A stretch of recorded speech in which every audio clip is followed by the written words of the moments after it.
chapter 5, Internet Evolution. So in this chapter, we are going to see about the history of Internet, the evolution of World Wide Web, and the future trends in Internet. Okay, first of all, history of Internet. Okay, what is Internet? So, apa itu Internet sebenarnya? So, Internet is a worldwide collection of networks that connects millions of businesses, government agencies, educational institutions, and individuals. Okay, so kalau sebelum ni saya dah mention about network. So, network is actually a collection of devices, okay, connected with transmission medium such as cable. Okay, so internet ni adalah collection of networks, gabungan lebih daripada dua networks. So the vast collection of computer networks which form and act as a single huge network for transport of data and messages across distances, which can be anywhere from the same office to anywhere in the world. So secara ringkasnya internet ni adalah gabungan network yang sangat besar, okay, beberapa network menjadi satu network yang sangat besar untuk transmission of data. So this is the largest network of networks. Okay, kalau sebelum ni, kalau contohlah kita ada dua network dalam lab satu dengan lab dua. So bila kita combine dua network tu, dia dipanggil internetwork. Okay, so bila semua network dalam dunia ni bergabung, itu kita panggil internet.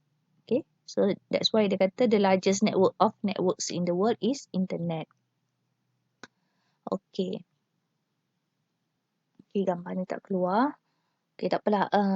People around the world use the internet in daily activities such as accessing information, exchanging messages, and conversing with others from their computers and mobile devices. So, macam yang kita tahu, kita sendiri pun guna internet, okay, untuk tujuan pembelajaran, untuk cari maklumat, accessing info, untuk hantar email, exchange, that is exchanging messages, ataupun kita nak chatting, okay, conversing with others, okay, with from computers and mobile devices. Okay, so let's look at the internet history. Okay, in 1958, the Advanced Research Project Agency, ARPA, was established by the US Department of Defense. Okay, ARPA is the agency that created the ARPANET, which is now known as Internet. So, idea asalnya pada tahun 1958 ni dicetuskan oleh ARPA ni lah. Okay, ARPA ni di bawah Kementerian Pertahanan lah di US. So in 1962, JCR leader working under ARPA proposed an idea of a network of computers that can communicate to one another. In 1963, ASCII code is developed as the standard for computers from different manufacturers to exchange data. Okay, so tahun 1963 tu dia develop ASCII code. Okay, American Standard Code for Information Interchange. Okay, American Standard Code for Information Interchange. Dia adalah satu standard yang dipatuhi oleh semua pengilang. Okay, satu standard untuk membolehkan kita ni bertukar data walaupun contohnya you guna brand Acer, yang ni guna brand HP. Okay, walaupun berbeza brand, okay, device yang kita gunakan, still kita masih lagi obey tu satu ataupun menggunakan satu standard code. Okay. Then in 1964, network scheme is developed with the multiple path. So if one communication path is destroyed, the rest of the network still able to communicate. In 1969, the researchers in UCLA sent the first message via a network computer system. Okay. So the message sent is login, but Stanford only received log as the system crash. Ni sistem, ni dia punya history lah. Bagaimana mula-mula dia create idea dia untuk create network, kemudian dia test sending message. Okay, next. Then the ARPANET became reality in September 1969 and had two main goals: allow scientists at different physical locations to share info function even if part of the network disabled or destroyed by disaster. So in 1971, writes a program to send email over the ARPANET and develop the user at host convention. Okay, first four nodes of ARPANET. Okay, mula-mula dia buat testing tu, dia menggunakan 4 node. Node tu biasanya kita merujuk kepada device lah bila kita guna perkataan node. Kalau you belajar networking nanti, node tu merujuk kepada apa sahaja device dalam network. Okay, so yang ni first four nodes, universiti ada 4 organisasi ni yang terlibat dalam testing tu.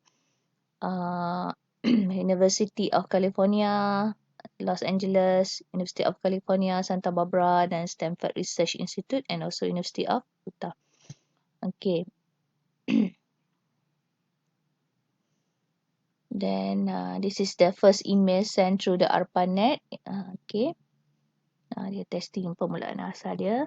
Then internet history again, 1973, Robert Kahn dan Winton Cerf collaborate to develop a protocol for linking multiple networks together. Okay, tadi dia cuba send message antara dua device maybe.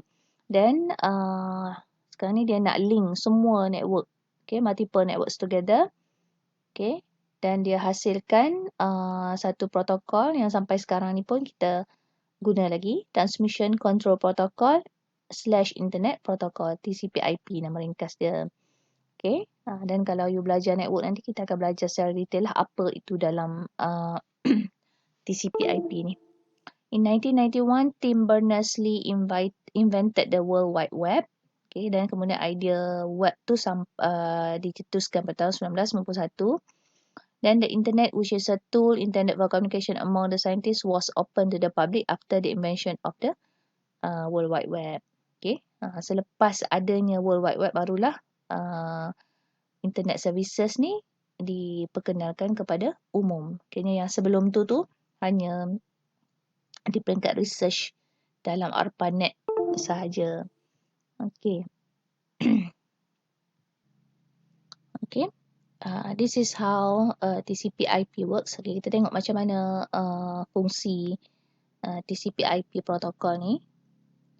So step 1, the TCP protocol breaks data into packet. Okay, bila kita hantar data, contohnya kita nak hantar email daripada satu komputer ke satu komputer yang lain. Okay, bila kita type message panjang, okay, dalam komputer, macam saya pernah sebut sebelum ni, sebarang data dalam komputer akan disimpan dalam bentuk binary. So TCP protocol ni, dia akan breaks the data into packet. Dia akan pecahkan message yang panjang tu. Dia akan pecahkan kepada saiz tertentu. Okay, yang ni pun you all akan belajar secara detail dalam network. Okay. Kemudian step 2, the packets travel from router to router over the internet according to the IP protocol. Jadi packet dia dah pecahkan tadi. Kita boleh andaikan satu message tu besar. Jadi dia nak travel, dia kena pecahkan ke dalam bentuk packet kecil-kecil. Dan dia akan dihantar melalui router. Dan kita boleh bayangkan daripada satu PC, satu device ke satu device tu, dia ada router sebagai intermediate medium. Macam kita lah, kita nak hantar. Cuba bayangkan analogi macam ni. You nak hantar surat secara tradisional, nak post surat. So postman yang akan bawa. Contohnya you dekat Kelantan nak hantar surat dekat kawan you dekat KL. You akan post surat tu dekat pejabat pos di Kelantan. Dan postman pejabat pos tu akan mungkin hantar surat you tu ataupun bungkusan ke parcel ke apa menggunakan courier ke KL. Daripada courier sampai ke pejabat pos sana, dan surat tu nanti akan dibawa oleh postman dekat KL kepada penerima. Jadi kita boleh andaikan bila kita communicate, hantar surat, postman, pejabat pos tu akan menjadi orang tengah. Jadi samalah juga dalam internet. Okay, internet yang menjadi orang tengahnya adalah router. So router ni akan route, okay, akan forward message tu, okay, sehingga sampai ke final destination. Contoh you hantar email, dia akan sampai ke email kawan you. So last step, the TCP protocol reassembles the packet into the original whole.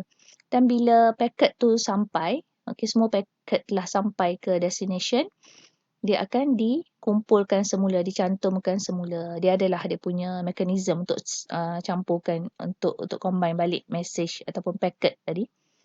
Dia ada sequence number. Kalau you belajar network nanti, you akan tahulah. Okay. Okay. Next. Okay. This is the history timeline yang saya sebut tadi. Okay. World Wide Web lebih kurang tahun 1990-an. Okay. Kemudian barulah ada semua-semua ni. Google. Okay. YouTube, Skype, Facebook. Okay. Dan sebagainya. Insta. Okay. Okay, next. Evolution of World Wide Web. Okay. So, World Wide Web ataupun kita panggil juga sebagai web consists of a worldwide collection of electronic documents. Okay, yang kita tengok web page tu. Okay. So, website is a collection of related web pages and associated items. So, yang ni pun kita pernah sebut dalam chapter sebelum ni. Web server is a computer that delivers requested web pages to your computer or mobile device. Contohnya, you nak buka website your ITM. Katalah you nak view course yang you dah register. Tu satu web page. Bila you tekan saja submit ke, view ke, whatever, print ke. Sebenarnya tu device tu akan hantar request kepada server. Server yang menyimpan data untuk website tu. Okay, dan kita ada konsep HTML, Hypertext Markup Language. Ia adalah a set of symbols that developers use to specify headings, paragraph, images, links and other content elements that a web page contain. Okay, itu adalah HTML ni yang digunakan ni. Okay. Contoh untuk keluarkan perkataan hello world dekat web page ni. Okay, dia sebenarnya adalah hasil daripada HTML di belakangnya. Okay. Okay. So, Internet versus World Wide Web. Okay. It is also commonly known as the web or sometimes abbreviated as W3. Okay. www. So, kita tulis secara ringkasnya W3. A lot of people tend to use the term Internet and web interchangeably, thinking that both are the same things. Okay, so biasa kalau kita nak kata cari kat internet, sebenarnya cari dekat web. Okay, so contrary to popular belief, the internet and the web are not the same. So sebenarnya kalau you tengok definition tadi, sebenarnya web dengan internet tu adalah dua benda yang berbeza. Tapi they are closely related to each other. So internet is a massive network of networks, a networking infrastructure. Meanwhile, www is a way of accessing information over the medium of the internet. So, kita boleh katakan internet tu adalah dia punya platform. Okay. Kepada World Wide Web. Dan World Wide Web tu adalah satu cara ataupun tools untuk kita access information menggunakan internet. So, internet connects millions of computers together globally. www is an information sharing model that is built on top of the browser used to access internet. So, browser sebelum ni kita pun tengok ada Google Chrome, ada Firefox dan sebagainya. Okay. Okay, 1989, Tim Berners-Lee wrote the first browser called World Wide Web. Later renamed to Nexus to avoid confusion between software and the World Wide Web. Okay. Mula-mula dia create satu browser ni, nama dia namakan World Wide Web. Dan dia takut confuse, dia tukar kepada Nexus. Okay, Nexus ni use hyperlinks through which people could navigate from one document to another. So, Nexus ni menggunakan konsep hyperlink. Hyperlink ni yang biasa keluar warna biru ni bila you melayari internet. Okay. Akan keluar ni maknanya boleh klik lah. Okay, hyperlinks. Okay, ni adalah Nexus. Okay, dia keluar dalam bentuk ni macam kalau ikutkan, kalau kita compare dengan yang sekarang ni tidak begitu menarik lah dia punya appearance. Okay, dan ini adalah beberapa related with beberapa elemen related to World Wide Web. Okay, scientists creates online document and website. Untuk businesses, open website and public page. Then untuk government, started having public information posted on the web. Okay, so inilah permulaan World Wide Web-nya. Okay, kegunaan business, scientist dan government yang permulaan awalnya. Okay, dan dia punya kegunaan untuk business, open website, public page, government, mula post public info on the web, dan yang ni untuk scientist. Okay. Okay, next, www on web 1.0, one way. Okay, one way ni maksudnya sehala. In 1989, web 1.0 has began to develop the first generation. First generation sebab kita panggil 1.0. Web 1.0 is one-way broadcasting, which means only the owner can publish that information. Maksudnya, bila kita melayari World Wide Web 1.0 ni, kita hanya boleh menerima info. Contohnya macam you tengok TV, you tak boleh masukkan input dekat TV. TV yang provide info ataupun provide input to the viewer. Okay. So a system of internet service that support specially formatted document by using HTML. Okay, menggunakan HTML. From now, information become more interconnected. Website started growing in popularity. Web open to business and the public. Ni yang tadilah. Kemudian barulah ada idea Web 2.0. Yang ni two-way. Second generation is focused on the ability for people to collaborate and share information online. It signifies a conversation between the original author of the content and all those who can comment or participate. Barulah ada idea untuk two-way communication. Maksudnya bukan sahaja web to provide info untuk orang, tapi orang yang menerima info tu juga boleh contribute ataupun boleh post dia punya info. So it refers to the transaction from static HTML web page to a more dynamic HTML. Maksudnya kita boleh masukkan input jugalah selain daripada kita menerima input. So it is also regarded as the social web. Barulah ada Wikipedia. Wikipedia kan orang boleh masuk, boleh edit Facebook, YouTube. Okay, kita boleh share apa yang kita nak. Bukan sahaja melihat apa yang orang share, kita juga boleh share.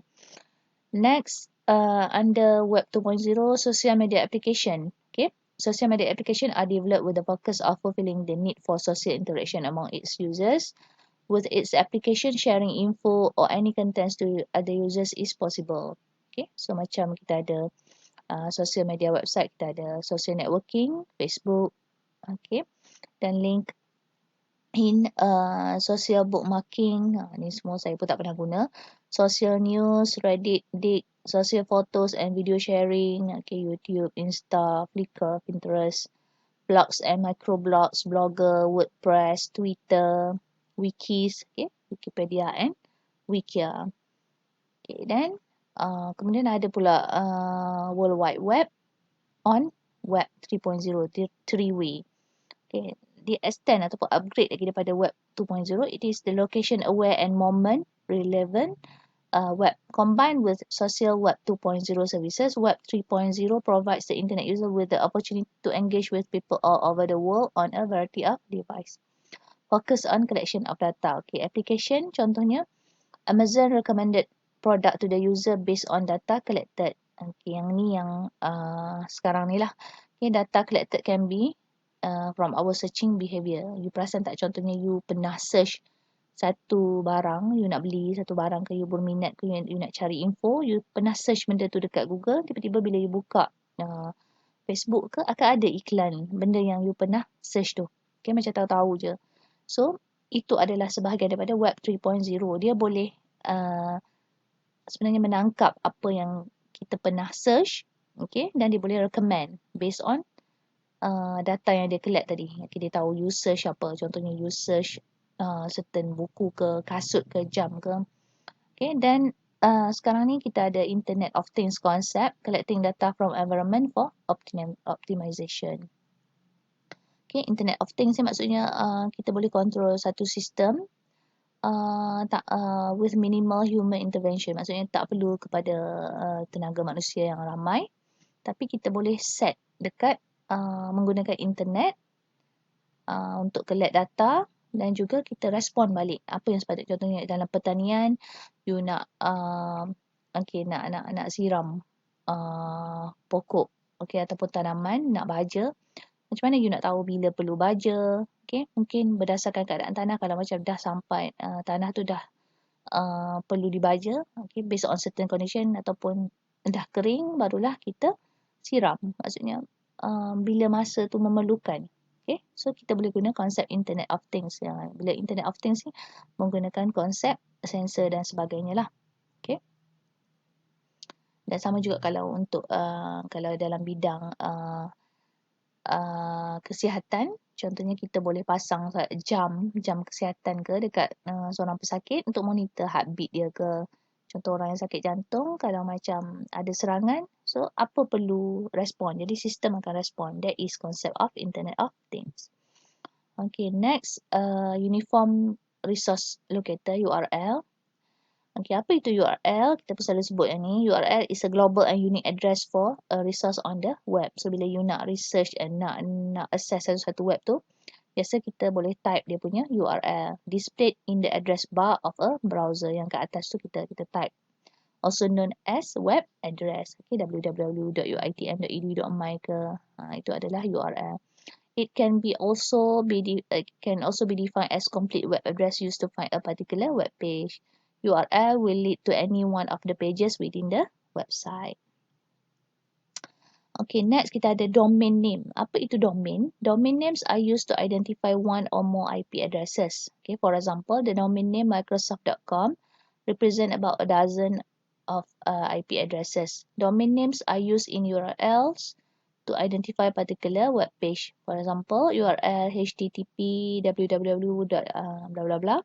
The domain name is pcwebopedia.com. Okay. Yang panjang tu adalah yang http sampai html tu adalah dia punya URL, dan dia punya domain name yang .com. Okay. So domain suffix kita ada com, .edu, .gov, .org, .mail, .net. So biasanya .com ni commercial site, untuk promoting business ataupun produk. Kalau .edu ni untuk education lah. Kalau macam uitm.edu, ukm.edu. Untuk government, biasanya kalau you tengok website untuk government, dia akan berakhir dengan .gov. Untuk organisation tertentu, non-profit biasanya, contohnya Aman Palestin ke apa, dia akan ada org. Untuk military biasanya MIL. Untuk network does fit in any of the preceding suffixes. Next, kita tengok future trends in networks.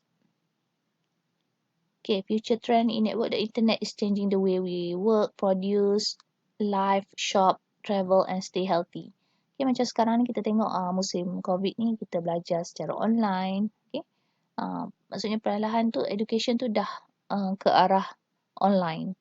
Dan kita juga sekarang ni dah untuk shopping online dah popular benda tu. Main game pun online. Then you can see internet is changing the way we live, work, travel, stay healthy. Contohnya kalau kita nak monitor kita punya tahap kesihatan pun kita boleh guna aplikasi internet. Then data volumes are expected to increase 50-folds by 2020. US digital exports are now estimated to be close to 500 billion a year. Currently, 43% of the world population is connected to the internet, and it is expected to rise to 90% by 2024. Of course, bilangan devices connected to the internet continue to rise. Consumer internet traffic is growing at rate of 21% per year. There are about 4.9 billion connected devices, which is expected to rise to 25 billion by 2020. So, of course lah, pengguna internet akan bertambah. Dan dengan pertambahan pengguna, of course, internet traffic pun akan bertambah. So this will radically transform most industries, including automotive, consumer, electricity, healthcare, logistics and media sector. So macam saya sebut lagi tadi lah. Contohnya nak monitor health of a person, dia boleh pakai jam, contoh jam yang boleh monitor heartbeat ke. Dan kalau berlaku sesuatu serangan jantung ke, jam tu akan send melalui internet connection kepada satu server ke, okay? Dan server tu akan alert petugas kesihatan untuk entertain patient ni. Jadi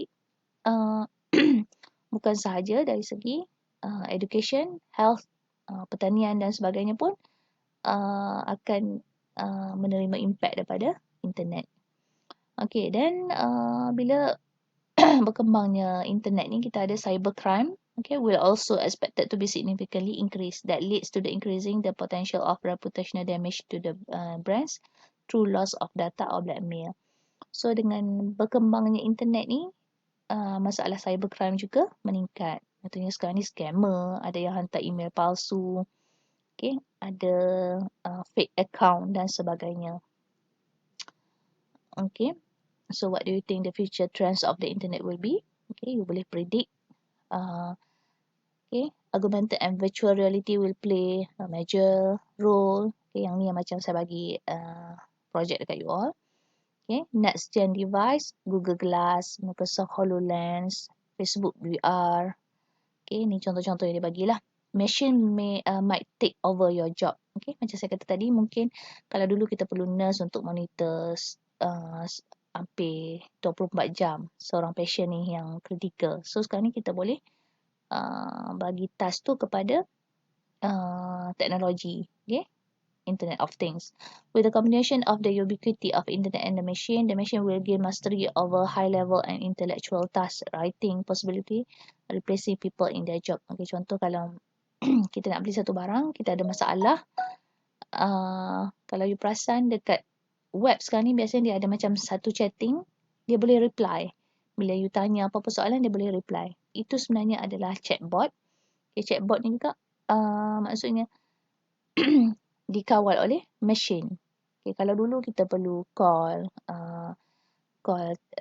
dia punya talian hotline untuk entertain masalah kita. Sekarang ni kita cuma perlu chat di situ je. Then Internet of Things will fully mature. Internet of Things currently implemented in a lot of ways. The implementation are predicted to extend to our daily needs, wallets or maybe paper currency. Okay. Yang ni you boleh cuba baca. Banyak sangat info tentang Internet of Things. Okay. Dari segi environment, health monitoring dan sebagainya lah.